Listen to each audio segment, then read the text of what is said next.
I shouldn't remember the sound of her laugh so clearly. But I do. Even now. Even after everything. I was only supposed to fix her sink. That's how it started. Mom had slipped a disc again, and Martha, her best friend since college, had stopped by to drop off soup, like she always did. I was home from college for winter break, half asleep on the couch, when I heard her call my name from the kitchen. Tyler. She never used to call me that. Always Ty, or kiddo, or someone clean this mess up before your mother sees it. But that day, it was Tyler. Soft. Slow. Like the name meant more when she said it that way. Yeah. I'd said, rubbing the sleep from my eyes as I walked into the kitchen. The faucet was hissing out a slow drip. She was bent under the sink, flashlight tucked between her neck and shoulder, in a worn gray sweater and jeans. Nothing remarkable. But something about the way she was, grounded, focused, made the air feel quieter. I think the valve's loose, she said. Your mom said you're handy. I knelt beside her, shoulders brushing. She didn't move away. It was nothing, really. Just a leaking pipe and a missing washer. 15 minutes of tools, silence, and two people pretending they weren't acutely aware of how close they were. I could feel her breath sometimes. Short. Uneven. When I tightened the last nut, I looked over and said, that should hold. She looked at me. I mean really looked. Not like a family friend. Not like someone who'd watched me grow up. There was something unreadable in her face, like recognition mixed with caution. Thanks, she said. But it came out like a whisper. I smiled, nervous. You still make that lemon tea? Only when I can't sleep, she said. Then paused. You want some? We sat at the kitchen table, two chipped mugs between us, a yellowy lamplight humming above. The conversation drifted, her work, my classes, how cold the winter had gotten. Nothing unusual. But every so often, her fingers would wrap tighter around the mug. Every so often, she'd look at me too long, then look away just as quickly. I didn't know what to do with the way my chest felt. Like something forbidden had cracked open inside me. Like I'd walked into a room I wasn't supposed to see. Then she asked, do you remember your 10th birthday? I blinked. When you made me that weird peanut butter cake. She laughed, and for a second, the old Martha was back. Comfortable. Playful. Safe. But her smile faded. You gave me a flower that day.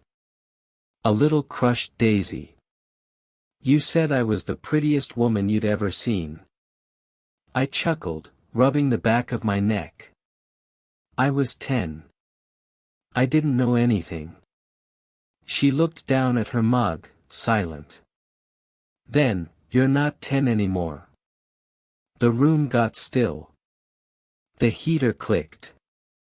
My stomach turned in some way I couldn't name. Before I could respond, before I could say anything at all, she reached out. Her fingers barely touched mine. Not a full grab. Not even a hold. Just the faintest brush.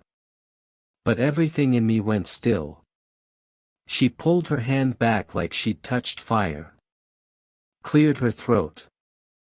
I should go, she said, standing up too fast. Your mom's probably waiting. She didn't look at me again. But I couldn't stop looking at her. Even after the door closed. Even after that night. Because from that moment on, She never looked at me the same again. I didn't tell my mom about the tea. Or the way Martha looked at me. Or how her fingers had touched mine like they were remembering something before I ever understood it. I told myself it didn't mean anything. But it did. The next time I saw her, 3 days had passed. It was snowing. Mom had asked me to return Martha's soup container. I almost said no. I should have said no. But I didn't.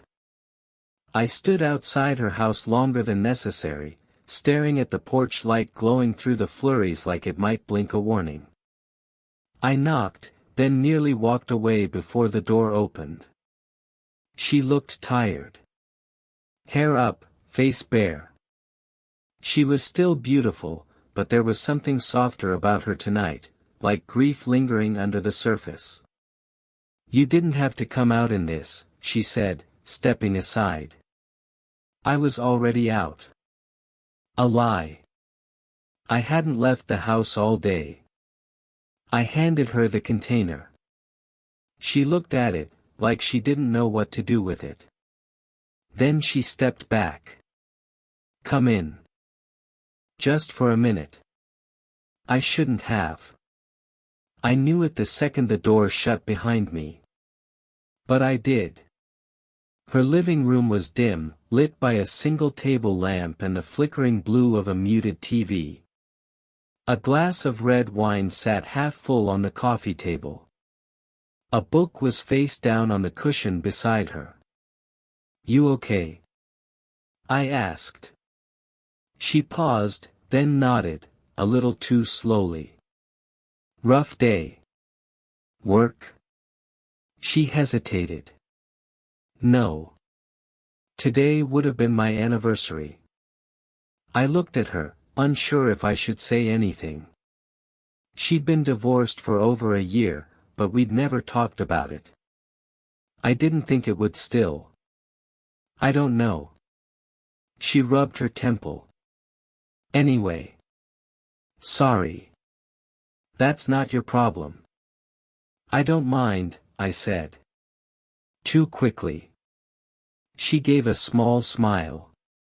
"You were always too kind." I sat down on the edge of the couch. The book beside me was a poetry collection. The bookmark was torn and frayed. I wanted to ask her about it. I wanted to ask her what it meant, the tea, the touch, the way she kept pulling back like she was afraid of something we hadn't named yet. Instead, I said, "You ever wish you could go back?" She looked at me for a long time. "Sometimes," she said. "But not to change anything. Just to feel something again, without guilt." I swallowed. I didn't know what to do with that word, guilt. She sat down beside me, not touching, but close. I could smell lavender and something deeper, like aged wood and wine. Her hand rested near mine on the couch cushion. "I'm glad you came," she said softly. "It's been a long time since someone just stayed." I looked at her hand. Then at her. My mouth opened before I could stop it. "I think about," she touched my arm, gently. "Not stopping me. Just anchoring me." "Don't," she whispered. "Not yet." And somehow, that made it worse. I should have left after she said, "Not yet." But I didn't. We sat in silence for a while. The kind of silence where breathing feels too loud, like even the air knows it's in the wrong place. Martha sipped her wine. I picked at the fraying edge of the cushion. I kept trying not to look at her mouth when she drank, at the way her collarbone rose with each breath. "I've been reading again," she said finally. "Helps with the quiet." I glanced at the poetry book. "You always used to read when I was a kid." I thought it was boring. She laughed lightly. It probably was. But your mom and I used to sit on the porch and make each other cry reading love poems. We were ridiculous. Something in the way she said, "your mom and I," made my chest tighten. Like she was reminding herself where the line was. Or trying to. Then she added, almost like an afterthought, "You have your father's eyes. But your mouth, it's your mother's." My heart thudded. I didn't know why that felt so personal. So intimate. She looked down at her glass. Sorry.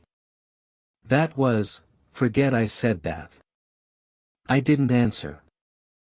Instead, my hand moved, not on purpose, not fully, and brushed hers where it rested on the cushion. Just for a second. She didn't move away. I looked at her. She looked at me. And then her phone buzzed on the table. She flinched, hard, like it had shouted at her. The screen lit up, "Janine, missed call." My mom. We both stared at it. "She probably just wants to know if you got the container back," Martha said, voice suddenly flat. I stood up, guilt rushing in too fast. I should go. Tyler, no, I shouldn't be here this late. It's stupid. Her expression flickered, something between panic and something else. Sadness? "I didn't mean to keep you," she said. But it came out broken, almost like a question. I reached for my jacket but couldn't make myself move past the door. Something held me there. "I don't know what I'm doing," I admitted. She stood up, slow. "Neither do I." The lamp buzzed softly behind us. A soft hum filled the room, distant traffic, wind pressing against the windows, the world outside moving like none of this was happening. I took a step toward the door. She took a step toward me. My hand was on the doorknob. Her fingers touched my sleeve, not enough to stop me, just enough to feel like she could. Tyler, my name sounded different when she said it like that. Too careful. Too close. I turned to look at her, and she was there, inches away, eyes searching mine like she was trying to memorize something. I should have opened the door. I didn't. We stood there, unmoving, breathing the same air. Just one more second. Just one more. "You should go," she said. But she didn't move. Neither did I. Her hand was still on my sleeve, barely. I could have pulled away. I could have stepped back. I didn't. "Say it," I whispered. "Say what?" Her voice was already cracking. "That you didn't feel it. That nothing's changed." She looked at me like I'd set something on fire between us, something she'd spent years carefully keeping cold. "You're 23, Tyler." I almost laughed, but it caught in my throat. "That's not an answer." She looked away, blinking fast, like she could will it all back to normal if she didn't meet my eyes. But then she said it, "You're your mother's son." And I loved her like a sister. "You still didn't answer." "I'm trying not to." Her voice broke on that last word. And suddenly I hated the silence. Hated the lamplight. Hated the fact that we were standing in this half-lit living room with all this space between us and still not enough room to breathe. "I think about you," I said quietly. She flinched. Not in some messed up way, not like, I stopped, swallowed hard. I don't know when it happened. I notice things. Like when you stop pretending you're okay. When you wear that necklace you never talk about. When you're about to cry and then decide not to. She sat down on the arm of the couch, like her legs had given out. Her hands were trembling. She didn't try to hide it. You shouldn't say that, she said. But she wasn't angry. She was scared. And somehow that made me feel worse. You think I don't know it's wrong? I said. I tell myself every night to stop thinking about that look on your face when I fixed the sink. I tell myself it was nothing. That I imagined it. But I didn't. And neither did you. She closed her eyes. I had a life, she said softly. A marriage. A history. You're still building yours. So let me choose who I build it with. That hung in the air. Her eyes opened. There was a glassy edge to them now. You think this ends well? She asked. I didn't answer. Even if we wanted to, even if there was something here, your mother would never forgive me. And I couldn't forgive myself for taking something from you that wasn't meant to be mine. She was unraveling, right in front of me. And still, I couldn't stop looking at her like she was already mine. I stepped forward. She didn't move. The air between us was full of every word we hadn't said. Every second we pretended not to want. And then she asked it, the question that hit me like a match to gasoline. Would you have told me, if I hadn't touched your hand that night? I stared at her. And for once, I didn't have an answer. Would you have told me, if I hadn't touched your hand that night? I didn't answer. Not because I didn't know. But because the truth would have ruined both of us. She stood then. Walked past me. I thought she was ending it, whatever it was. But instead, she opened a drawer by the bookshelf and pulled out a photo. It was old. Faded at the edges. She handed it to me with both hands, like it was something fragile. I wasn't supposed to keep this, she said. I looked down. It was a picture of me. Maybe 6 or 7 years old. On a swing set. Laughing. And behind me, just out of focus, was Martha. But not the way I remembered her. She looked younger. Softer. Her arm around my mother. I took it, she said. The day before your father left. I blinked, confused. What do you mean? She sat again, the weight of the years pulling her down. Your mother doesn't talk about it, but I was there that day. I saw him pack the car. I saw the way you cried when he didn't say goodbye. And after he left, I stayed. My chest tightened. I helped raise you more than I should have, Tyler. I filled a space that wasn't mine to fill. I rocked you to sleep when your mom couldn't get out of bed. I bought you school supplies when she was too embarrassed to ask for help. I felt like the ground was shifting beneath me. I told myself it was love. That it was just friendship. Loyalty. But the truth is, I got attached.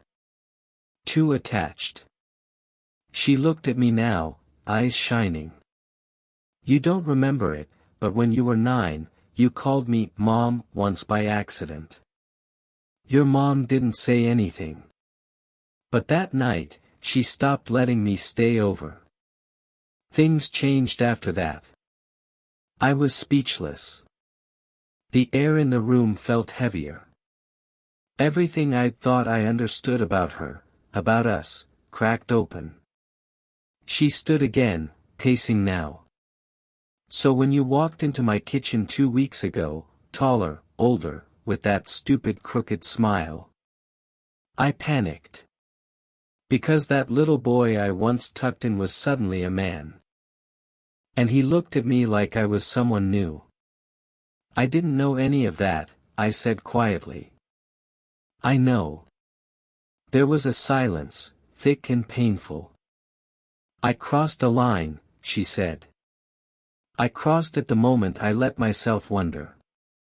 I stepped closer. You didn't cross it alone. Her eyes met mine, red, tired, searching. And then, from outside, a voice cut through the silence, Martha. My mom. Her voice came again, closer now.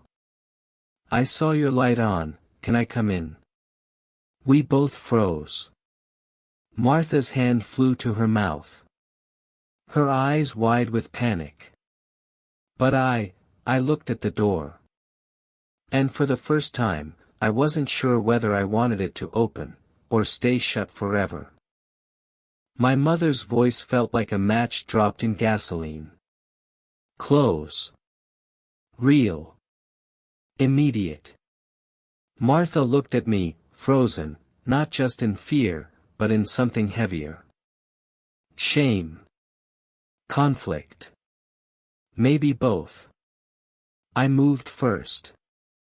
Without a word, I stepped back, towards the hallway. Martha stood still, lips parted like she wanted to say something, but didn't. Couldn't.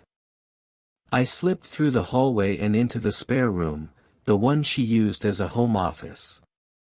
I closed the door quietly, heart pounding so hard I swore it echoed. The front door creaked open. Hey, my mom's voice came, cheerful, oblivious. I thought I saw your light on. You okay? Martha's voice was barely audible. Yeah. Just, couldn't sleep. You're not getting sick, are you? You always get quiet when you're sick. They talked. For a minute. Maybe more. I didn't really hear the words. I just heard the space between them, the space I'd never really noticed before. When the door finally shut again, and I heard my mother walk away into the snow, the silence that followed was louder than any scream. A few seconds later, Martha opened the door to the office. Her eyes were wet. She leaned against the frame. She doesn't know. I nodded, standing up. She can't. She gave a sad smile. I know.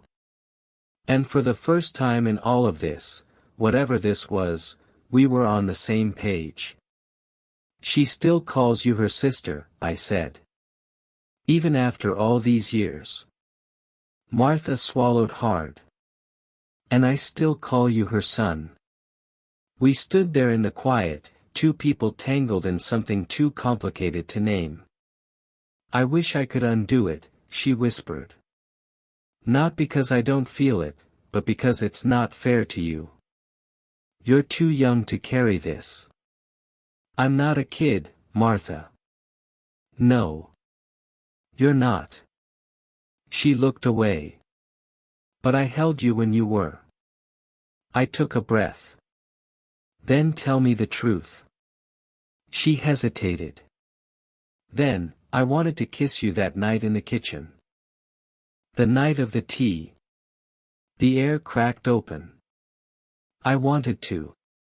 And I hated myself for it. I nodded. Slowly. I waited for you to. She closed her eyes, like that hurt more than anything else I could have said.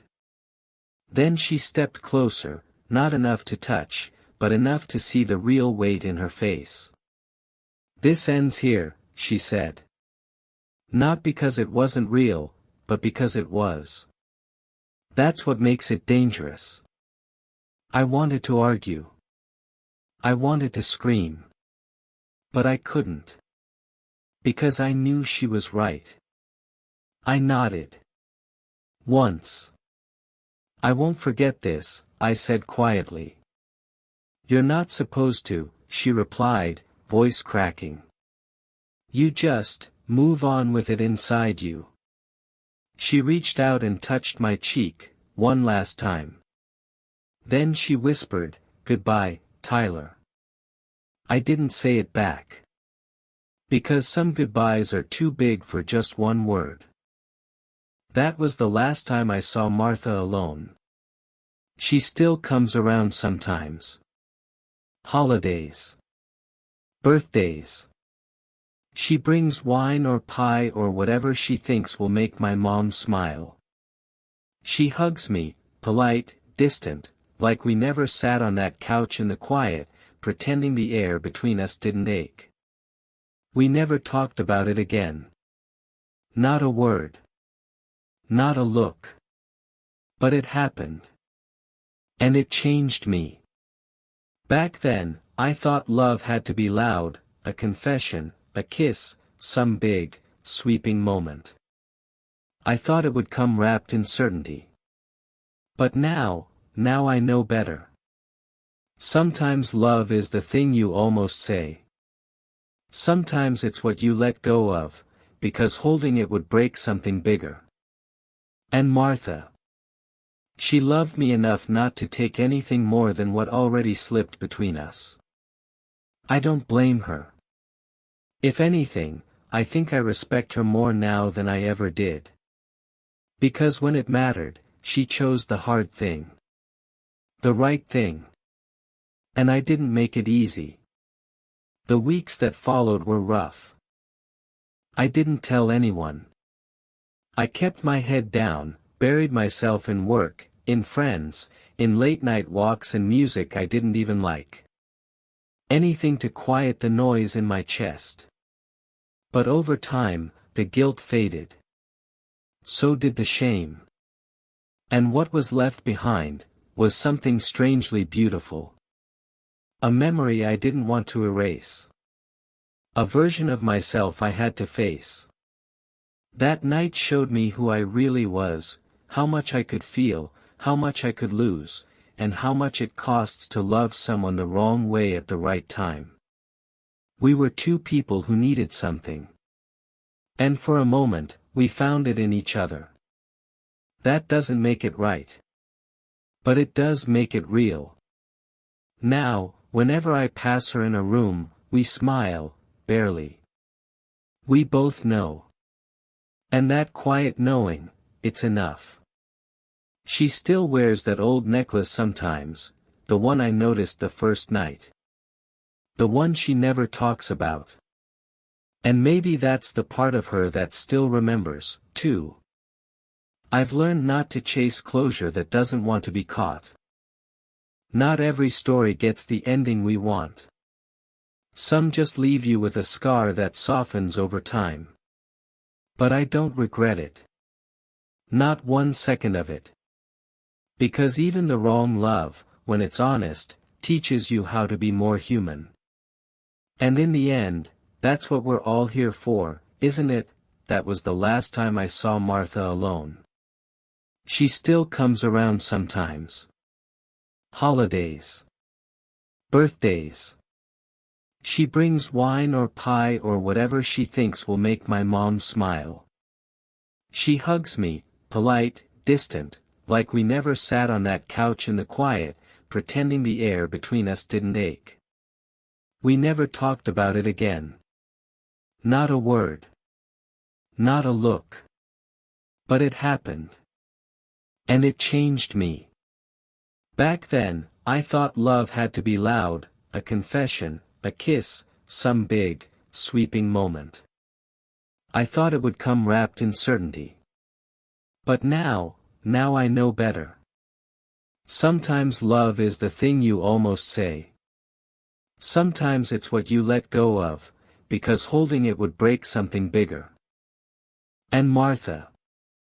She loved me enough not to take anything more than what already slipped between us. I don't blame her. If anything, I think I respect her more now than I ever did. Because when it mattered, she chose the hard thing. The right thing. And I didn't make it easy. The weeks that followed were rough. I didn't tell anyone. I kept my head down, buried myself in work, in friends, in late-night walks and music I didn't even like. Anything to quiet the noise in my chest. But over time, the guilt faded. So did the shame. And what was left behind, was something strangely beautiful. A memory I didn't want to erase. A version of myself I had to face.